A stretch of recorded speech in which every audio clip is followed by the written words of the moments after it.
Up the amount of controlled exercise and stimulation your visa is getting. I think he's on limit for exercise at the moment. Sounds like it. Do you Oh yeah. We're live. Oh yeah. Don't use unstructured exercise. Yeah. Uncontrolled playtime may chasing a ball or playing tug can only make your visa more excited and aroused, thus more reactive. Begin investing heavily in thorough obedience training. Note that obedience training on its own will not fix aggression.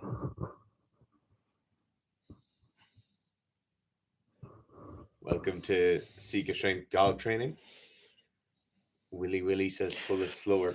Resort to punishing your visa for bad behavior. Fuck yeah. Could be shouting, punitive corrections, or choosing e-collars and prong collars. I think we'll have a few first timers today. There's so much shit. Oh, just a lot of people already. There's so much shit in regards to training dogs. It's so hard to know who's a fucking Joel Seedman of dog training and who's an actual like. Literally, the only thing I do for dog training is exactly what I've done with every dog we've had. Yeah, but they've been princesses. Yeah, but you don't need to do anything. You just need to punish them when they're bad, and then reward them when they're good. Yeah, that's it. And be very clear with it. Concise. Yeah, it's like coaching people in weightlifting. More physical punishment than weightlifting, though. More for weightlifting, yeah. Yeah. You don't want you don't want to treat dogs bad, but no, treat weightlifters bad. No, like you have to hit that e-collar constantly for weightlifters. Hi lads, will we get Thursdays in Kazakhstan? Yes, absolutely. Thursdays in Kazakhstan are usually like rest days or basketball, though, but you will get them. But we'll just, you know, what happened was I actually had all of the appropriate Thursdays downloaded, compiled into a compilation, and I deleted the file by accident. And it took about half an hour, nearly an hour, to get it already. So that's probably why it hasn't happened already. Everything. Hello. AM is saying the thoracic spine extension VS the ribs down. Why is it? The thoracic spine extension VS versus ribs. Oh, down. Versus. Sorry. I feel confusing, which is right. Both are right and both are wrong, depending on the case and depending on the extent. Like, and the lift as well here. Yeah, like if you're back squatting and you're super ribs down to the point where you start to go into flexion in your upper back, or maybe you start to lose that natural lumbar extension, then you've gone too far with ribs down. If you've extended your upper back so much where you're starting to get overextension, particularly in the mid back, like your upper back, nobody actually has really good upper back extension in the squat. Like, it's mid back is where you start to see the issue of that overextension. And then the same way in the pull, like if you're trying to deadlift the heaviest deadlift in the world, you're not going to be doing that with upper back or mid back extension. You're going to be doing it with a very neutral spine position, because of the amount of load, the amount of shear force on your spine. But it still even depends like who's doing it. If you're a weightlifter doing deadlifts or pulls, then I'm going to look for near maximum extension. Whereas if you're looking for heavy deadlifts, I still wouldn't really look for the ribs down cue. A lot of times you'll see in maybe the CrossFit style of teaching a deadlift, it's kind of head down, not a rounding in the back, but it's more of a focal points is kind of 45 degrees or lower, and then your back is in a kind of flatter position, which I don't really like, to be honest, and I think it affects the lockout a lot. So I'd prefer more, if you're going that style, John Hack is kind of a little bit of a better example when it comes to that style of deadlift. Obviously in conventional, you'll see a bit of sumo deadlifters as well. A lot of them will stack in that idea that they're trying to get kind of this really vertical bar pat.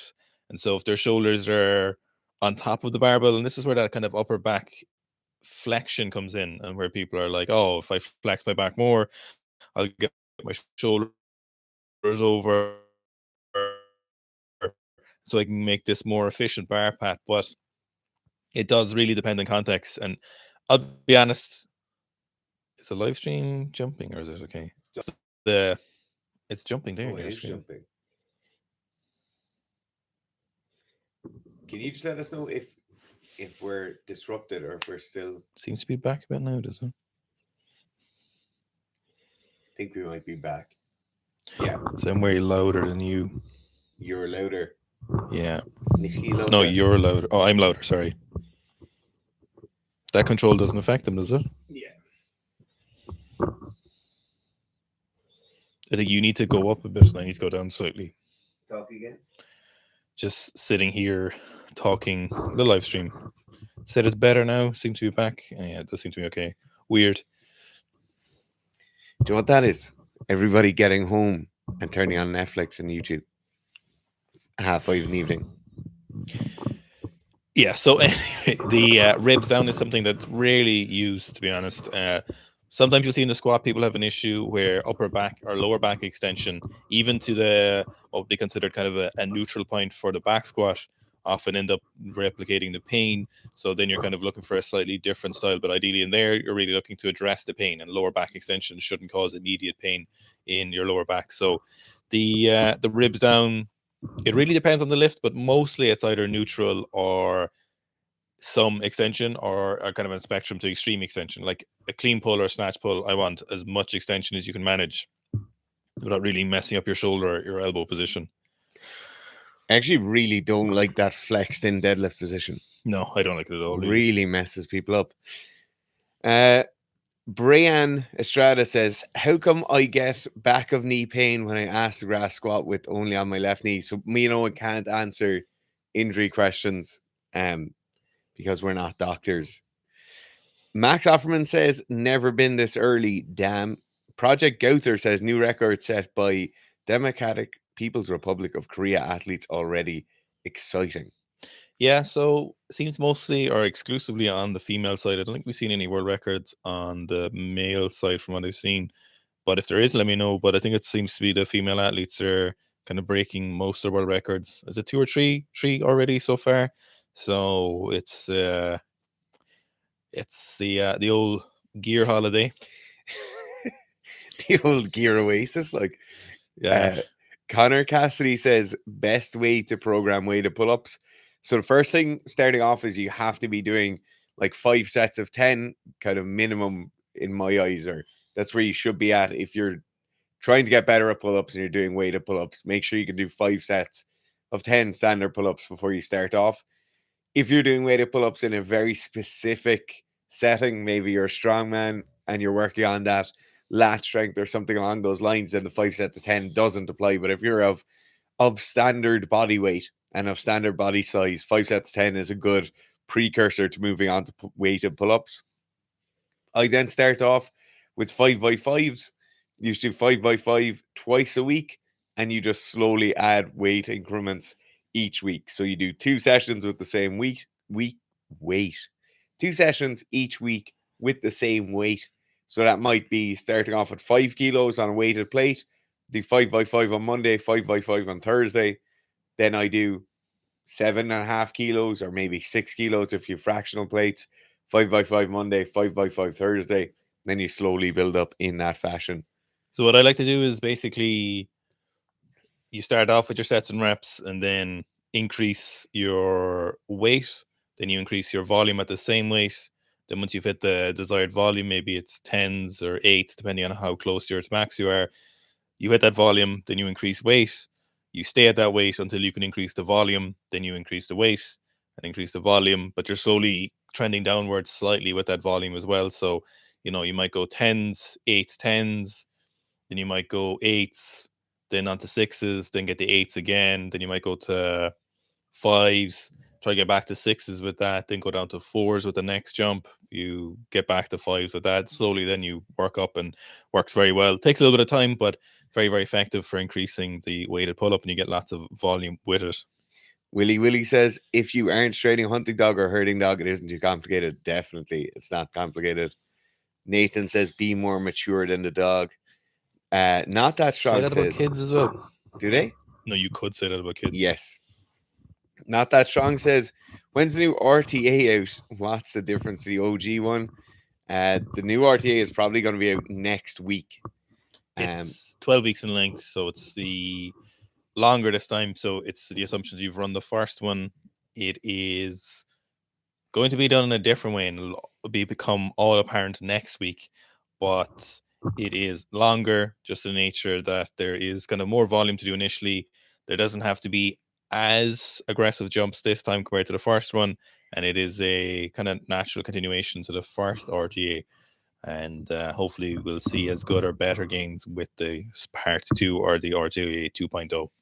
It's going to be difficult. There's a lot of accessories as well. Mm-hmm. Smith Jitsu says, morning lads, wanted the Sika stance on constant tension during constant tension squats during a hypertrophy block. Should I repeat first 2 weeks of RTA while I wait for Sika body armor?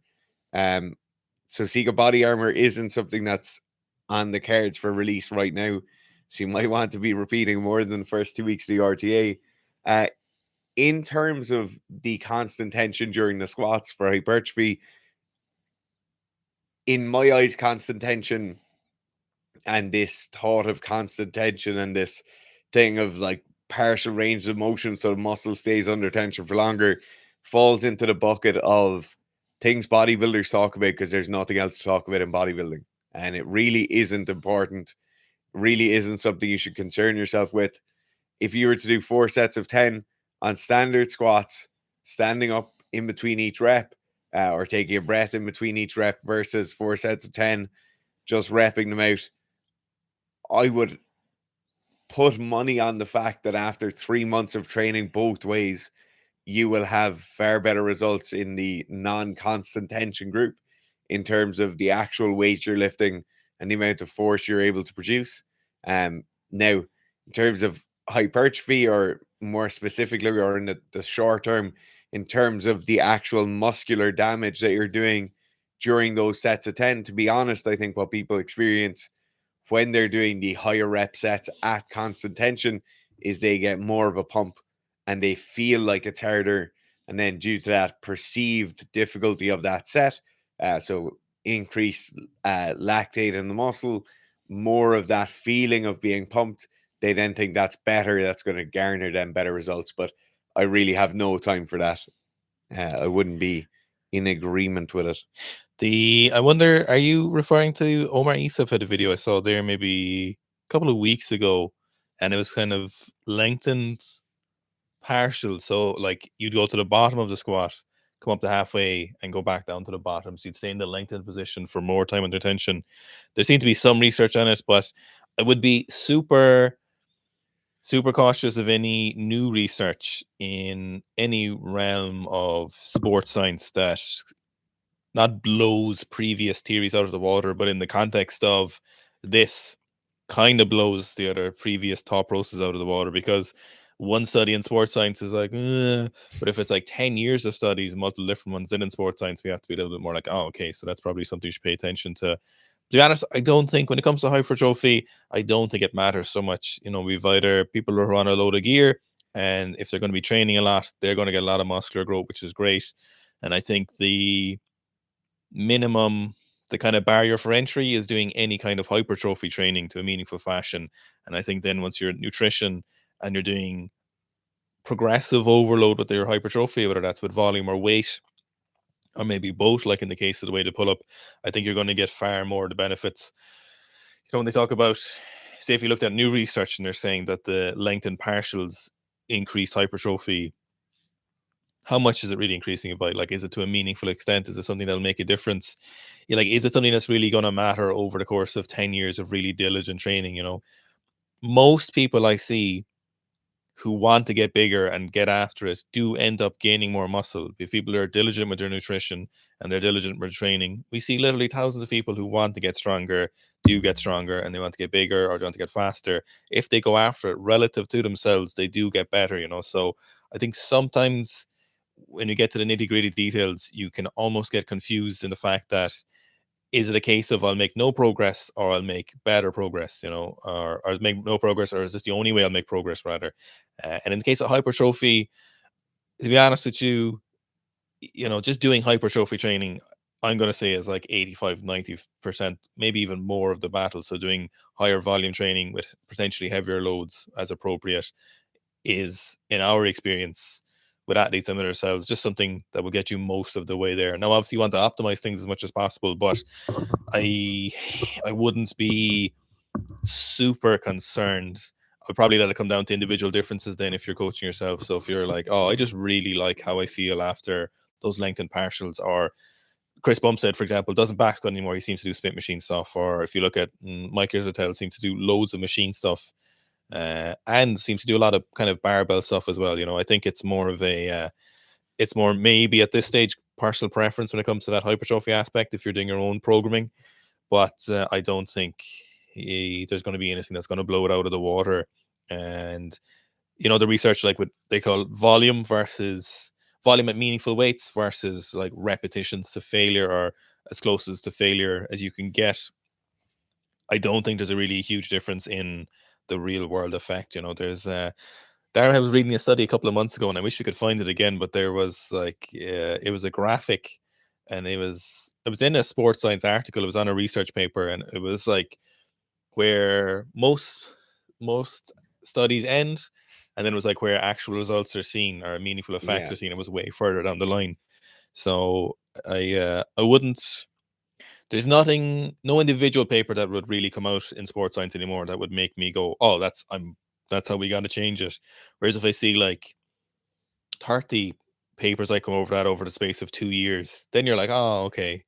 Like stuff like facilitative loading seems to be like, okay, that's kind of interesting. Let's see where that goes. Maybe the other thing, and papers definitely coincide with this, are you'll see individuals who talk about certain training methodologies a lot. So like you just said Omar Isef has a constant tension video.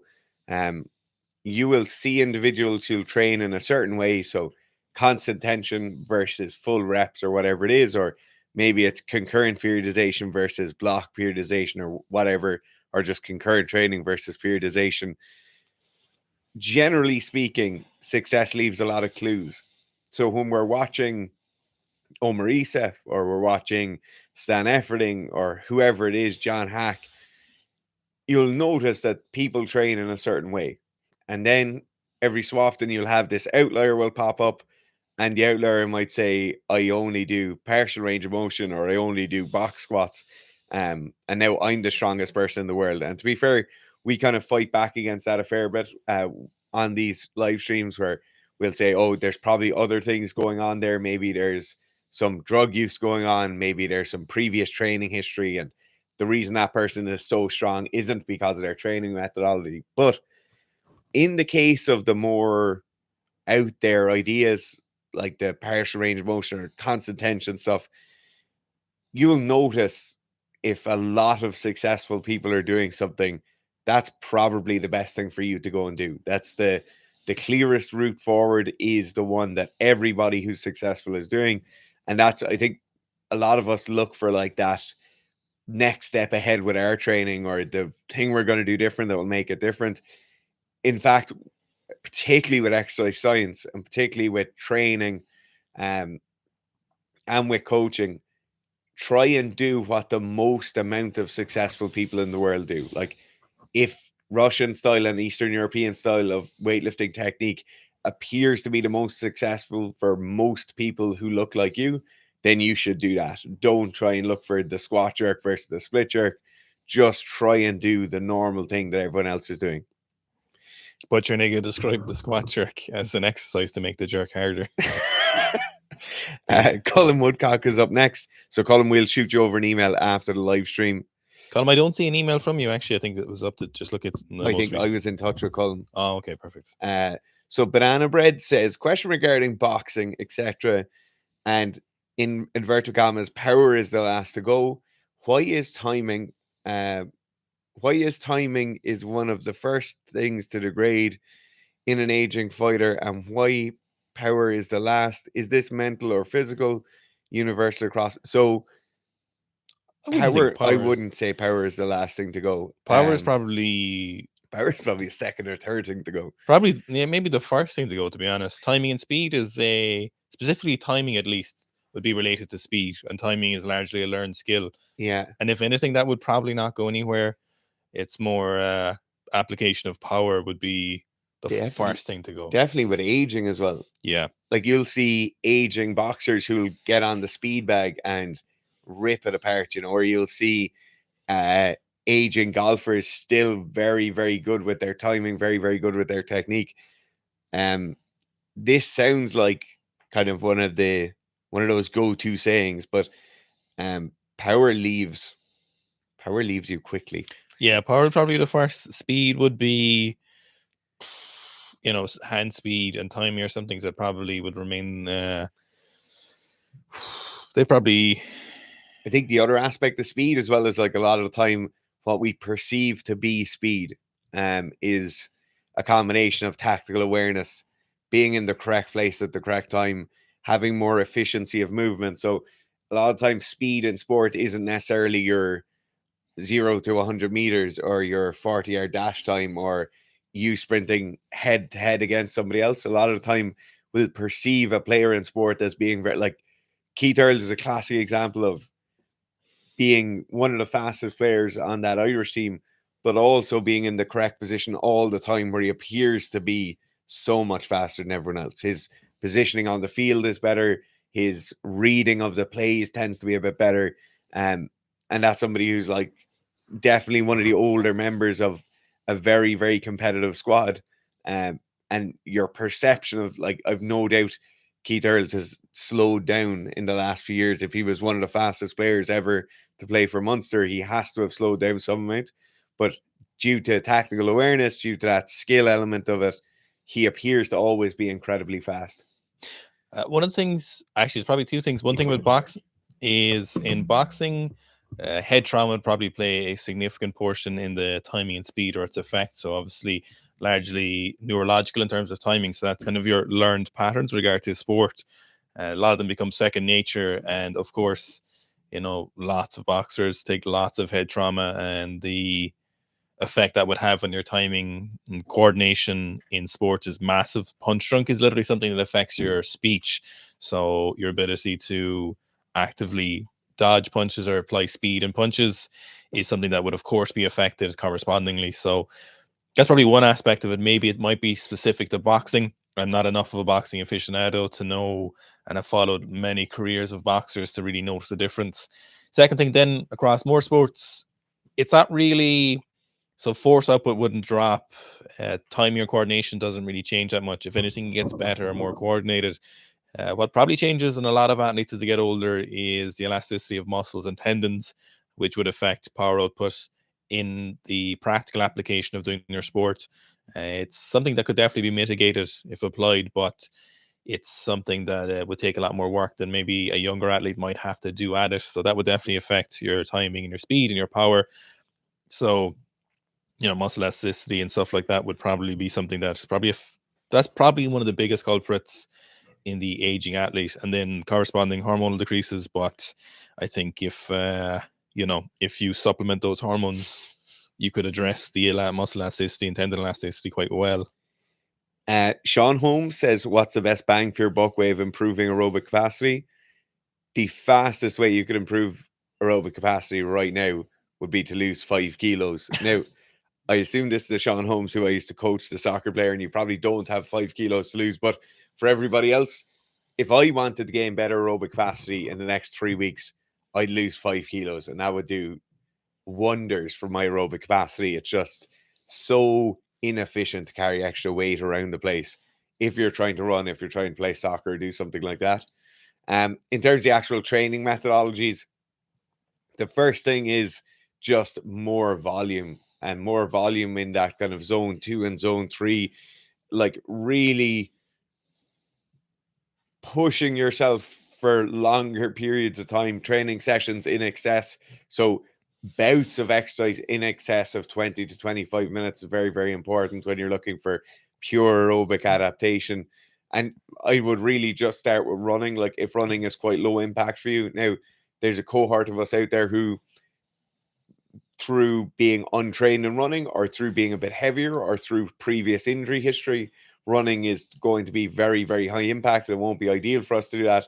In those cases, you look for something like an erg, whether that be rowing, skiing, a treadmill, a bike. Any of those things will be good, but you're really looking for volume when you're looking for aerobic work, and don't, like, most of our losses when we're training our aerobic system, most valuable training sessions are lost by the intensity being too high. So we go too fast too early and we burn out, and we go too fast too early and we tweak something. We go too fast too early and we don't do another session soon enough afterwards. So running a aerobic work is really all about volume and accumulating a lot of volume. So not that strong. Can I run the old one as tempo squats at lighter weight to help the tendonitis rehab? Not that strong. I would say you just have to refer to whatever is being subscribed to you for your rehab. So if your physio is giving you specific stuff and there's recommendations, would I say, is that something I've seen is like a squat program with tempo? Sometimes, but I think it really depends on the case. So I would have to refer to the usual answer to you injury questions. Probably in this case, I would almost err on the side of caution and say probably not is the answer to that. I don't know, would that be the best move even at lighter weights? It would really depend on what kind of tendonitis you had. Was it, did it correspond with weird movement qualities, or was it purely a load issue, stuff like that, Mark Olson saying any CKSN March in the works. Yes and no. Yeah, not.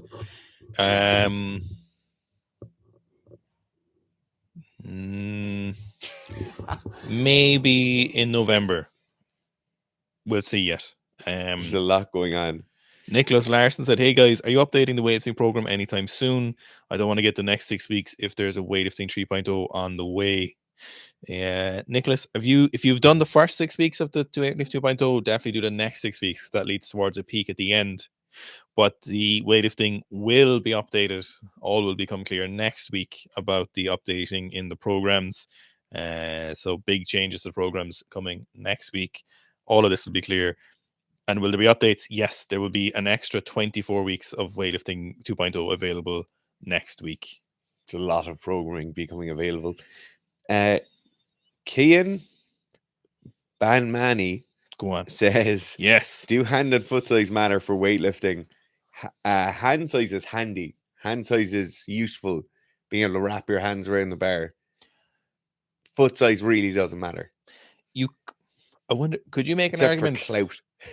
You could make an argument that smaller feet would make more sense because you've a smaller center of pressure to push into the floor. I don't know how that'll hold up. But then I wonder when you put that against your balance. Yeah, your balance. Yeah. To be honest, foot size really, it doesn't matter. Lots of weightlifters I know have tiny feet. Yeah. So hand size, definitely bigger is better, but hand size usually corresponds with body weight. And hand size would be better. But then you see people like Tantau does seem to have tiny hands. Lou seems to have tiny hands as well, and they lift some big weights. So probably only at the elite level. Well, actually, that's not true. I knew one person years ago.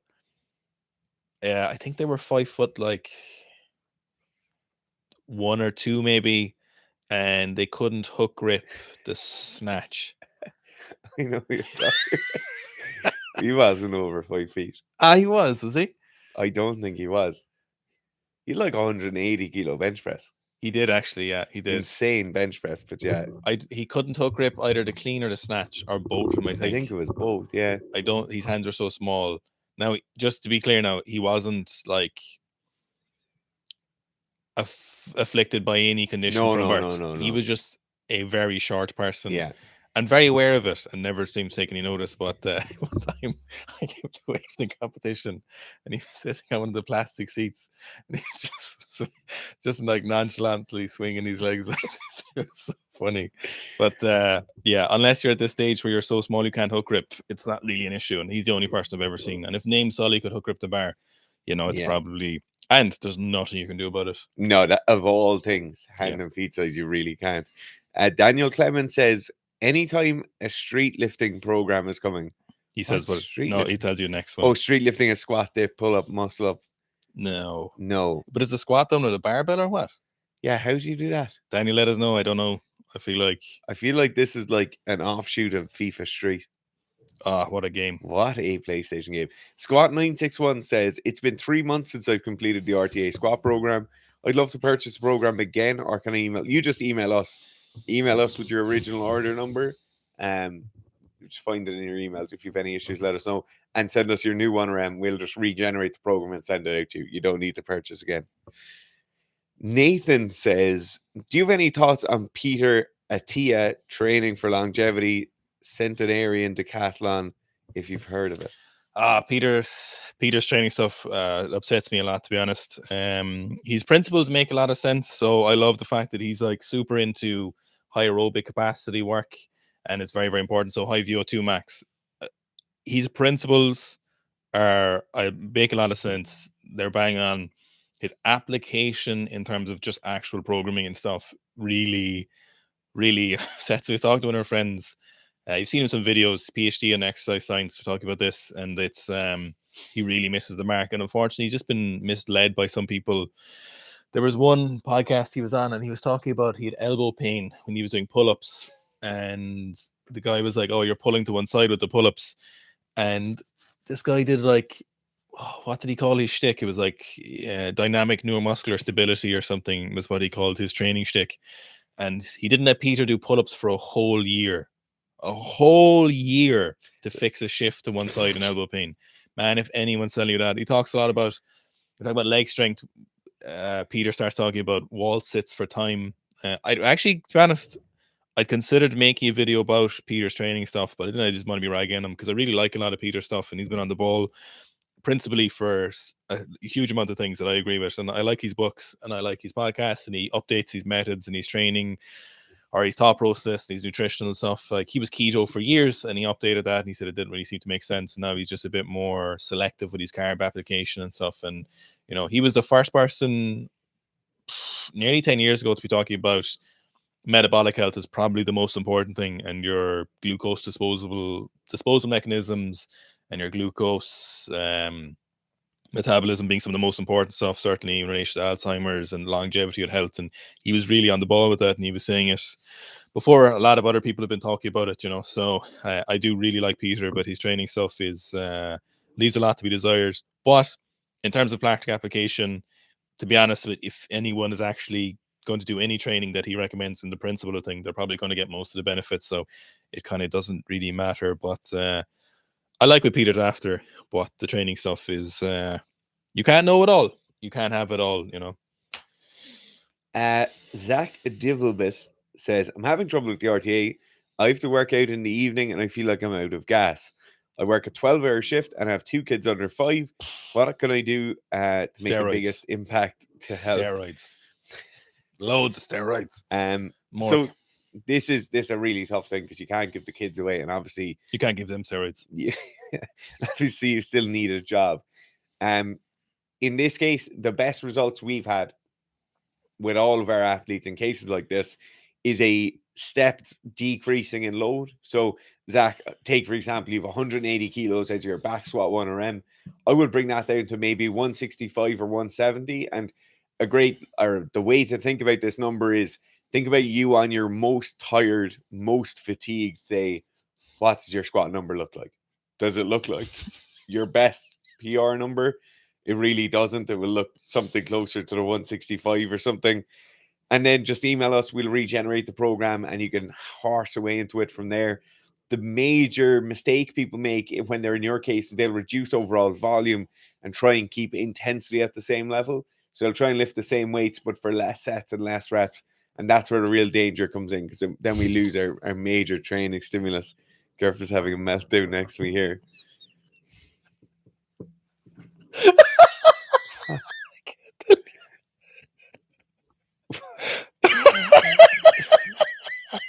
Keep going.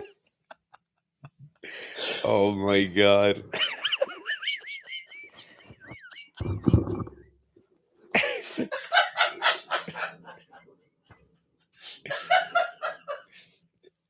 Okay. Up next, once Gareth is finished dying. OG Morgan Freeman says, tips or exercises to have faster third pull under the bar. So the big thing with speed under the bar, let's just specifically talk about the clean on this one. The major error people make is they'll over pull the barbell. They'll attempt to pull the barbell to too high a position in the clean. So they'll really overextend. They'll extend at ankles, knees, and hips. They'll let their shoulders go back behind the level of their hips. And then they're in that fully extended tall position for too long. And no matter how fast you are, then you're not going to pull under the barbell effectively. So that's the first thing. A great way of seeing kind of this shorter extension or the appropriate amount of extension for the clean will be to look at someone like Anton Plesnoy. Anton has a very exaggerated, efficient second pull or finishing of the second pull. And then because of that, it looks like he doesn't finish his pull. And he has a very, very good pull under the bar. But that's the first thing. Do not stay at the top for too long. Do not overextend. Do not attempt to pull the barbell too high. This is the same reason a lot of people's power cleans look like shit, but they'll have power clean a lot of weight. It's because they just overextend and pull that bar up there. Now, the second thing, and this is a major error in many, many people's cleans, is they bend their elbows and they recruit their arms too early in the second pull. They'll roll the barbell into their hips. And then when they go to pull themselves under the bar, they've already lost that initial kind of 50% of that range of motion where they're going to be pulling themselves down onto the bar. So that's the first. The next thing is make sure you're extending and you're making contact with your elbow straight. That will then allow you to pull under the barbell a lot faster and a lot more effectively. The last thing then I think you need to think about with the third pull or pulling yourself under the barbell quickly is the actual looseness you have for getting into the bottom of the squat. So a lot of people, you'll see them, they'll catch the bar quite high, then they kind of sink down and they'll look quite rigid as they sink down into that squat. This is a major, major issue. It's you're pushing against the residual force that's in the muscle tension or in the muscle due to tension. So make sure you've good range of motion, make sure you've good mobility and flexibility in the lower and the upper body, and that will allow you to pull under quickly. Are you back in the room? I'm actually not. I'll tell you after. Oh my God.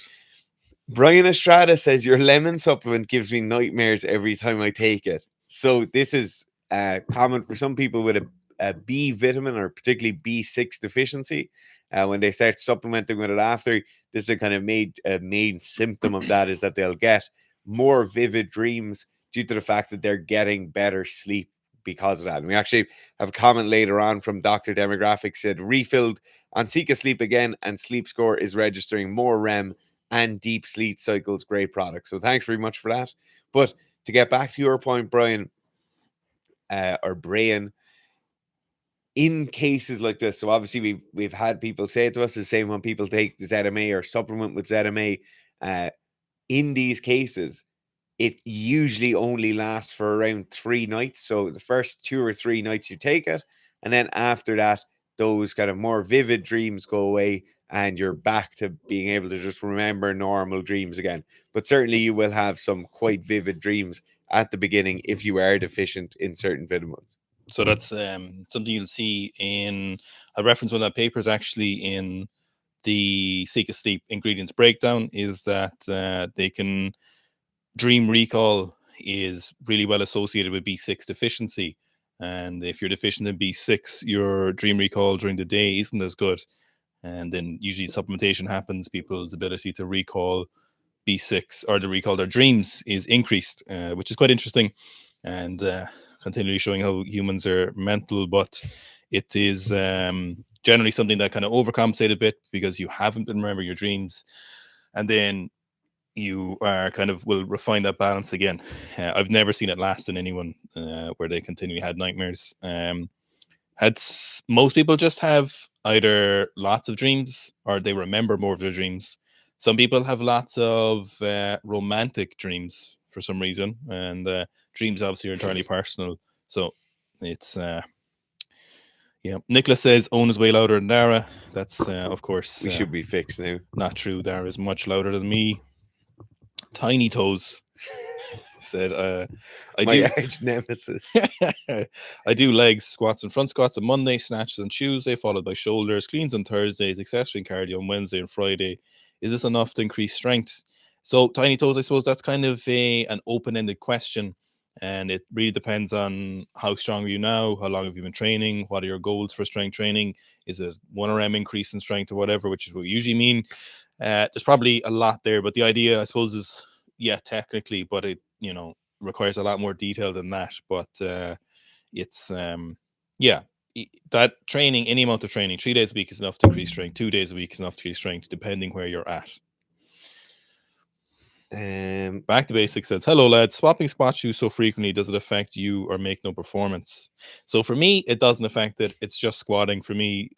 Yesterday I literally squatted 200 kilos with no shoes on, then I put on shoes and then I took them off. I was just messing and seeing what was going on, and to be honest, it doesn't really make a difference. I can feel the difference, but it doesn't really affect it. But I do have to emphasize, I think we were talking about this yesterday in the Facebook live stream, is that would definitely emphasize that it will affect other people for sure. Yeah. Absolutely. Yeah. You see people like Jessica Bittner, again, Omar Yusuf's channel. She was warming up some light deadlifts with him, and she was mixing between mixed grip, but alternating her mixed grip on her sets. I think intra set she was mixing it, but she's so good at deadlifting. She's literally a world record holder in deadlifting. For her, it's fine, but for other people, that would probably mess them up for deadlifting. Yeah, I really, even to the point of like changing your weightlifting shoes if you're halfway through a training cycle, I really would not recommend it. I try not to change anything with your training. If you have to change your shoes because of need for more range of motion, or maybe your shoes are falling apart and you need to change them to maintain the actual shoe itself, or maybe you're going into a different sporting realm and you need more range of motion or higher heel height or lower heel height, whatever it is. In all cases other than that, I would recommend people not change their shoes. So don't change them because you want to get new ones or the new ones are shinier or anything along those lines. If you care about just lifting the most weights with the best technique, you never ever want to change your shoes unless you have to get some sort of direct outcome from changing. Whether the heel is bigger, heel is smaller, do you need more support? Do you need a wider toe box? Do you need a more solid heel? Solid sole? Is the shoe falling apart and it's affecting your lifting? In those cases, go and change your shoes.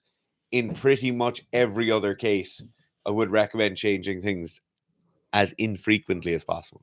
I'd almost go so far as to say that even a slightly worse pair of shoe, that if you change might have slightly better outcome, I wouldn't change for the whole training block, because I wouldn't even introduce the idea that the shoe is going to make that much of a difference. Yeah. Even if in practicality it makes a little bit of difference, because what we mostly see is people are like, oh, was that shoe better? No, was that shoe better? Oh, will I try that shoe again? Yeah. Especially in weightlifting, for example. For squatting, it is a bit different, but I would really, just accept that these shoes are the best shoes, finish the training block, introduce as little mental instability variables as possible in the training block.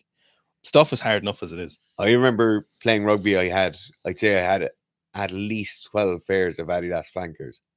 They never change boots. You'd have to change boots. You might get a full season out of a pair of boots, maybe. And every single time, just same size. I'd change out the studs and get 21 mils for heavy ground. That would be the only change.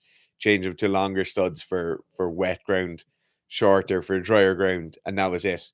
Just never, ever change. There's no need to change. As Garth said, you lose more through that kind of chopping and changing than you will through some ingenuity with your shoes. Fun story. I was looking for my Antis today and I found a third pair of Ram 2s that I forgot I had. Which one? The black ones? No, black and red. Black with the red sole and stuff. Yeah. You got those recently enough, didn't you? No, they were like the first pair I had. Bathroom Man wants to know, what are your current training goals? Massive squat, and then I'll figure it out after. But yeah, just keep getting better jiu-jitsu, which I think I am, and keep getting better at my squat, which objectively I seem to be. So that's mine. Nice and simple. Mine is to try and stay alive. Yeah, not die, I suppose. Yeah. I'm on my last day of antibiotics, my 5th dose of antibiotics this year. Figured out I had Lyme's disease a while back, and I'm on my 4th iteration of staph this year. I told you. Also had scarlet fever this year. I told you get a Lyme disease test last year, and you were too lazy. I did get one. You I'd didn't actually finish it. You yeah. didn't finish. You didn't send it off. So yeah. Didn't I tell you last year to get one? So I told him. my training goal at the moment is to not die. Yeah. Keep doing as much jiu-jitsu as physically and humanly possible. Yeah. I knew it. I knew. I knew it. My intuition was I so told right. you. I knew it. Imagine if you'd sent that test off. You could have headed off all this. I can't because they still can't do anything. No, but you could have eradicated your issues back then instead of doing them now. My staff, like, Yeah, I told you. So refilled on Seek of Sleep. Oh, increased REM and deep sleep. That's great. Really good. It's great to see that. Actually, we need to do something better on that, I think. Max Offerman said, any exercise for resistance shoulders for combat sports in my case, just spam external rotations or do overhead press and lateral raises or something like that have a place? So when it comes to shoulders for combat sports, your biggest issue is trying to counterbalance or balance the amount of time you spend in internal rotation and in shortened positions and rounded thoracic or flexed thoracic spine. So a lot of those affect the shoulder. It would kind of depend on your issues. Some people, for example, could be 70 kilos, do combat sports for years, Muay Thai boxing and just like this for ages and just don't really have any major shoulder issues.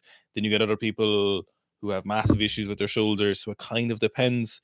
Some of the basics I'd be looking at is actively going into that range of motion that you are going to be lacking or you're restricted in. Some of the best things to do are just some bar hangs very, very consistently. Some of the best time to do some of these things is post training. So a lot of times immediately after training, if it's an option, is to apply these kind of mobility methods. So a lot of the restrictions and the kind of that tightening up comes post training is because combat sports training is very, very intense. There's a lot of isometric holds. The adrenaline is high and it's really hard to get away from that. And so it seems to be a corresponding increase in the kind of tightness you get from these shortened positions. So doing them post training in a relaxed manner is a kind of effective, specific tool to go about lengthening those. In terms of like, you know, what do you call those? What do they call these things? Those rotator things. External rotations. Yeah, with the where you kind of sit on your side or whatever. Yeah. That's the most commonly prescribed physiotherapist exercise, even when you have a meniscus tear in your knee. But full range of motion exercises, going into the range of motion that you're not using during combat sports, hanging and stuff like that is good. Full range of motion presses can be useful. But the problem with pressing is that if you're missing that range of motion, it doesn't really help you get it back. It just kind of makes you stronger in your current range of motion. Now, this isn't to say that you can't fix it, but there is some kind of there's some restriction that kind of will need to be accepted unless you're really willing to absolutely go to town on your rehab, which you probably should. But, and I'm not condoning this behavior, but you could definitely get away without that range of motion in combat sports and probably not see an issue. Yeah. And that's not something I condone. And we like our athletes to have good range of motion in their joints and control through a lot of it. And it definitely seems to be a better option. But if it's not causing any issues now and it hasn't for a couple of years, it might not necessarily be essential to just spamming it. I would like to see that full range of motion. It's the opposite basically of a weightlifter with their ankle mobility. Yeah. If weightlifter doesn't have it, they have to attack it immediately. Mm-hmm. In cases like combat sports, so if you're in a striking sport or a grappling sport or something along those lines, and you have that rounded forward position that Owen's talking about, the first thing you need to look at is why is that happening? Like a certain amount of rounding forward of your shoulders, if you're a rugby player and someone's sprinting at you and you're constantly hitting them, like you don't want the hyper flexible tree branches of a female gymnast because that's not going to be a super great position for you. And it's the same thing if you're boxing or if you're Thai boxing and you're in that kind of crouched forward position. If that position is where you're going to spend most of your time and it's not massively unproductive for you or maladaptive for you to be slightly forward, there's no major issue. The major issue comes from that being caused by an injury or that being caused by overtraining or that being caused by some sort of stress on the joint where maybe you're a jiu-jitsu athlete and somebody falls back with an armbar and you get some pec damage and because of that the shoulder sits a bit further forward, or maybe you're overdoing the amount of pad work you're doing or bag work you're doing, and your shoulders just get overly fatigued, and then the shoulder joint wants to adapt and hold itself in that forward position because of that. Those things are problematic. Like a small scale adaptation in the direction of specificity towards your sport isn't necessarily problematic, but the adaptations that occur because of injury or because of malpractice are the ones you would want to attack a bit more. Yeah, it's definitely kudos for you for trying to go after it, unless you're obviously having issues, Max, with your shoulders. But it is it is kind of I couldn't give you a bulletproof recommendation on shoulders. It's something that kind of depends on the case in this particular thing. Banana Bread says, question regarding bone density and power. Heavyweight boxer Joe Joyce apparently has 5 times the bone density of an average man. That's not true. Maybe the same for Roberto Duran and George Foreman. Is this the cause of an athlete's phenomenal hitting power? No. No, it's not. The real thing you need to look at, like with power and with momentum during a punch or whatever it is, people will have all these like harebrained ideas about the weight of the hands or the size of the hands. It's certainly a contributing factor, but the boxer doesn't take his hand off and throw his hand at you. Like that's not how the punch works. That's not the mechanics of a punch.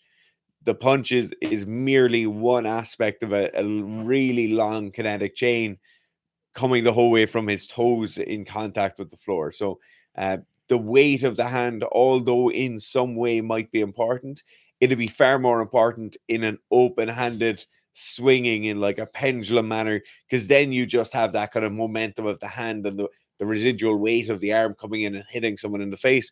When you're punching and following through with the shoulder, you have the direct kinetic chain leading back.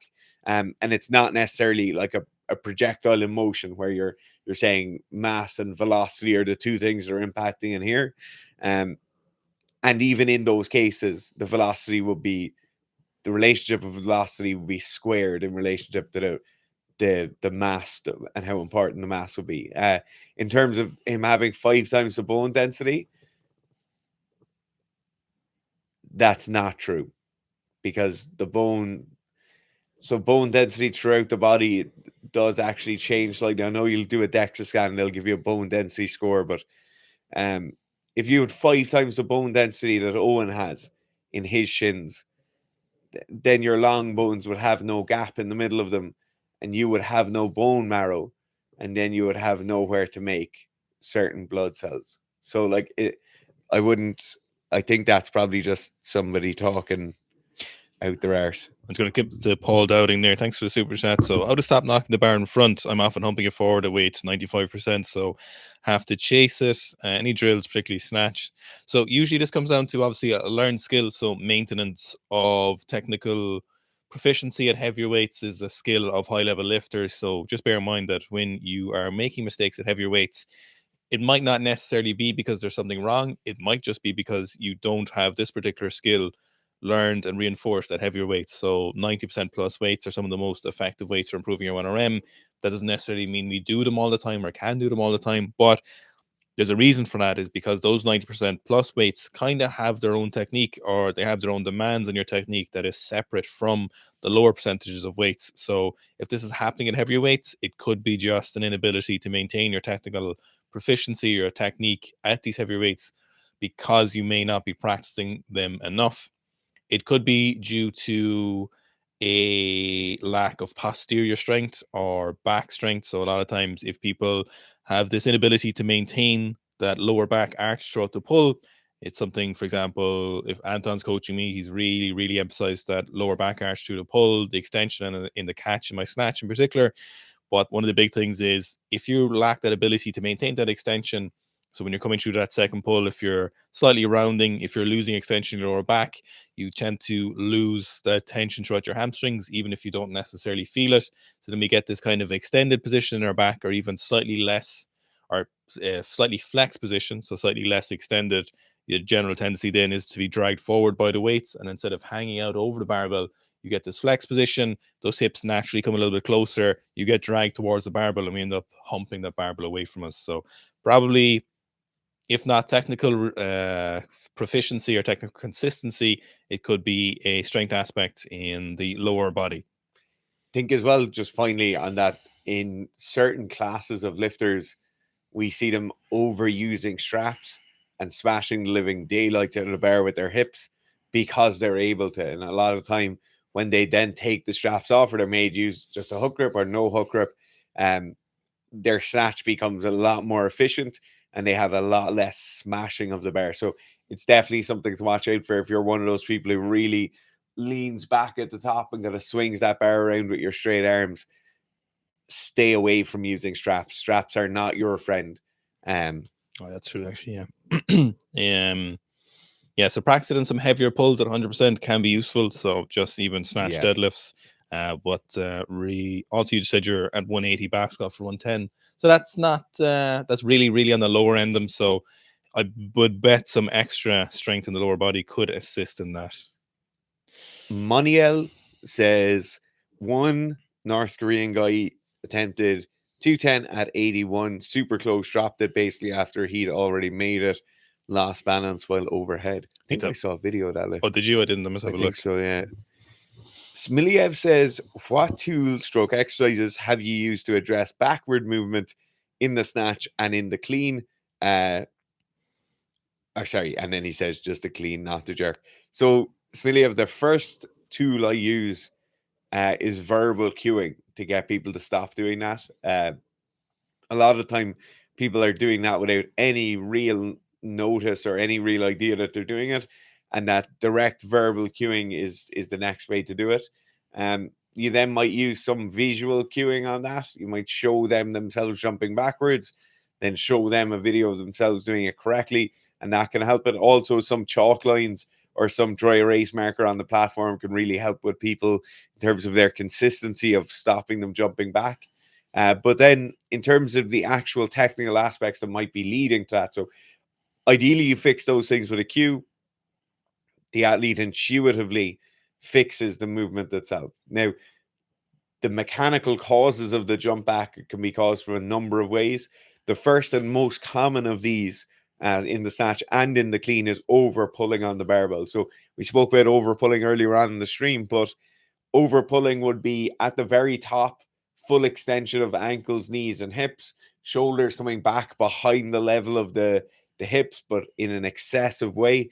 And then this rearward motion drags themselves and the barbell backwards, and you just have rearward momentum. And then by the time you move your feet out, you get a slight backwards jump. That's the number one way, or the most common way we see people jumping backwards at the top. It's the over pulling of the snatch, the over pulling of the clean. Now, the second way where it tends to happen in the snatch is somebody not having very good mechanics with their third pull. So instead of them making contact and then their knuckles stay pointed down and their elbows come up high and then press themselves under bar, instead of that, they'll swing the barbell around in a semicircle. That semicircular range of motion for the barbell is massively problematic because we now have the barbell moving away. We then have the barbell neutral for a time and traveling up, and then we have the barbell traveling back. And that rearward motion of the barbell, sometimes you might see it in a very jarring catch position. And then sometimes if someone does that movement for long enough, their body will compensate by jumping back. And that slight jump back will actually compensate for some of that rearward movement of the bar and doesn't jar their shoulders as much. And that's a kind of classic example of somebody subconsciously having a mechanical fault, and it's subconsciously translating over into their body, accommodating for that fault, and then having a different mechanical fault because of that accommodation. What's celebrate first super on a live stream? I don't know the fuck. Josh Castle, thank you for the super chat. I think, why does it say first super? Any plans on doing clean and jerk masterclass soon? Yes, absolutely. We'll be advertising that in the coming weeks. Absolutely. If you haven't seen it, the Snatch masterclass is at the University of Sikistan. It is about 4 hours of at least 25 years of coaching and training on the Snatch, and it's something I wish I had when I started weightlifting. It's technique, programming and the variations, covers all of those in minute detail, and how you can practically apply information to improve your snatch. So University of Sikistan. Where are we gone? So probably another 6 or 7 minutes and we've gotta go. I've lost where I am in the actual stream. Mohammed said, what body weight would you recommend for a 5'7" lifter to maximize squat? Actually, yeah. So maximize squat strength while not dying when climbing up the stairs. Whatever you can get, the biggest weight you can get while still staying lean and doing conditioning is the answer to that. So for you, that could be 105 kilos at 5'7", or that could literally be 80 kilos. It really depends on genetics. That's the unfortunate thing, is somebody could be in great shape at 105, or you could be 125 kilos like Garth and be in pretty good shape, or you could be like 83 and look sloppy. Yeah. Like we know somebody who's a bit shorter than you who gets pretty sloppy in the mid 80s. Like, fuck yeah. Mohammed also said, is the RTA still 2 times a week? Yeah. Right. Do you want to pick a few before we go? Oh, Kylo said, what do you think about Zach Delander's recent videos with Dr. Joel Seedman? Is he a doctor? About depth on the squat. I think Zach pretty clearly came out on top there. We were talking to Zach about, not going to town and being super aggressive with Joel Seedman on the podcast or interview he did with him. You can't, at the end of the day, we're professionals and coaches. If two accountants wouldn't start shouting at each other about particular techniques used to calculate numbers or whatever, so we should think about it in the same manner. So it does always pay to be pleasant, and it's not a good look just attacking someone, but I think it's very clear, everyone watching that Joel Seedman is a quack in regards to that, and it's just a shindig he's using. It's just his shtick to sell and be unique, because like someone pointed out, I think in one of the comments, or maybe Zach pointed that out, if Joel didn't hone in on this particular thing, we would have never have heard about him. If he just did what most strength coaches do, we probably wouldn't hear a whole lot about him, which is whatever it is. But yeah, it's just the way the internet is, isn't it? I think Zach, pretty clearly, kudos on Zach for trying for 4 weeks. Gumshoe says, let's get some strangely personal questions going. What's the corridor on the wall in Dara's home gym from? That corridor is from a Nissan Micra that myself and Owen and one of our other friends drove to Mongolia and back again. So, what was Owen's primary chemist duties before quitting for Sika? Testing one of the biggest drugs in the world. At one point, I and the rest of the people in my team were testing basically every batch of what might be one of the first $1 trillion drugs. The most financially viable drug in the world. Oh, 100%, yeah. Hey, Miles said, with your current strength, how long do you think it would take you to get back to 150, 55 snatch? So I didn't snatch for basically 6 or 7 months of this year. And the week before we went to Japan, I snatched twice and I got back to 125. So I would say I could get back to 140 within a month. And then maybe my current strength, maybe a little bit sooner. And then after that, it's kind of hard to know. I think I'd probably get back to 150 within maybe 2 months, and then the last couple of kilos is anyone's guess because it's weightlifting. Last one. So Goob Dini says, is there any scientific correlations that relate to why some people seem more injury prone than others? Having to miss workouts for the second time this year, I'm very frustrated by it.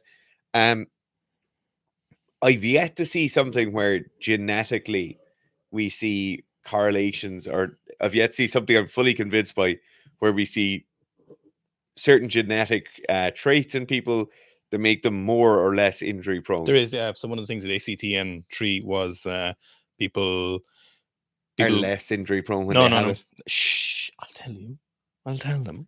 So if you have the non-divergent version, so the kind of power athlete one, yeah, it seemed you're more likely to be injury prone doing endurance sports. Oh. Yeah.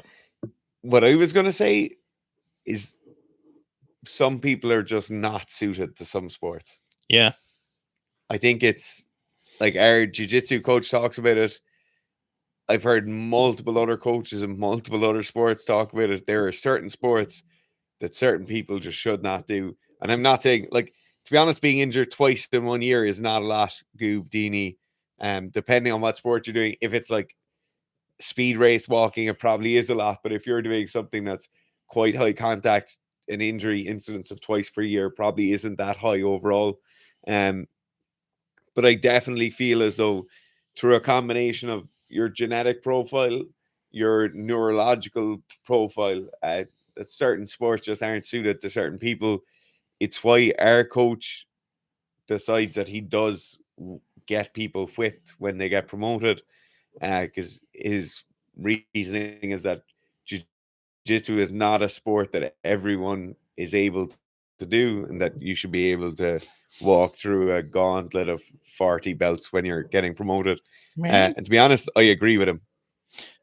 Just probably last for me is a lot of people ask about the horse program should hopefully be released next week. All going well, it should be out next week. One person, Max, is asking about it, basically saying, where's it gone? I think you described the horse program as for people who generally want to be athletic but don't do a sport. Would that be a problem running it concurrent with sport specific training? So fatigue would be the big thing. It'll be pretty intense, but if you did it in an off season, it would be very useful. And if maybe you did an off season and let's say you were doing jiu-jitsu twice a week or something, you'd be